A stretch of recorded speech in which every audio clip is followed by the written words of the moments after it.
Nagsimula ng talakayin sa Senado ang pag-amyenda sa IPIRA Law kaugnay sa nais ng Pangulo na tanggalin ang system law sa bill ng kuryente.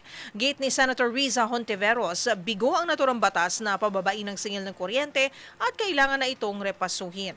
Ang mga pinakahuling detalye sa Senado ay babalita live ni Raymond Dadpaas. Raymond.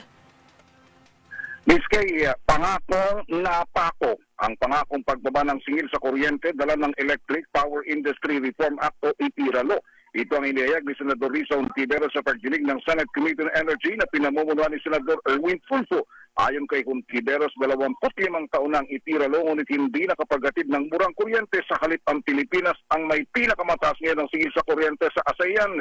Naawa umano ang senador sa marami sa ating mga kababayan dahil sa kuryente na lamang napupuntang malaking bahagi ng sweldo. Dahil dito ay kailangan mamili ang ating mga kababayan kung ano ang gawing prioridad, kuryente, pagkain, gamot o matrikula. Nagpasalamat ito sa policy direction na inihayag ng Pangulo sa kanyang State of the Nation address na amyendahan ng IPIRA Law at huwag ipasa sa mga consumers ang systems loss at sa buwis na ipinapataw dito. Narito si Senador Riza Hontiveros. At matapos ang 25 years ng IPIRA, hindi pa rin ito nakapaghatid ng pangakong mas murang kuryente. Yan ang mga bagay na hindi dapat ipinagmamalaki. Dahil habang tumataas ang singil sa kuryente, sa bill na lang napupunta ang sweldo.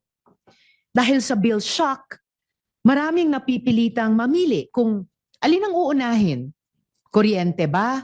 Pagkain? Gamot? O matrikula?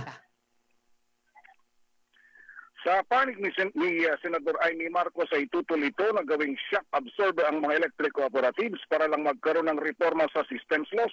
Hindi dapat isinasakripisyo ang katatagan ng serbisyo ng mga kooperatiba sa milyon-milyong mga Pilipino. Ayon pa kay Marcos, hindi lamang simpleng singil sa bill sa kuryente ang systems laws, kundi ito ay resulta ng lumang linya, sirang pasilidad na kailangang isaayos. Para sa NBC TV Network News, ito si Raymond Dadpaas ng DZRH, una sa Pilipinas, una sa Pilipino. Maraming salamat, Raymond Dadpaas.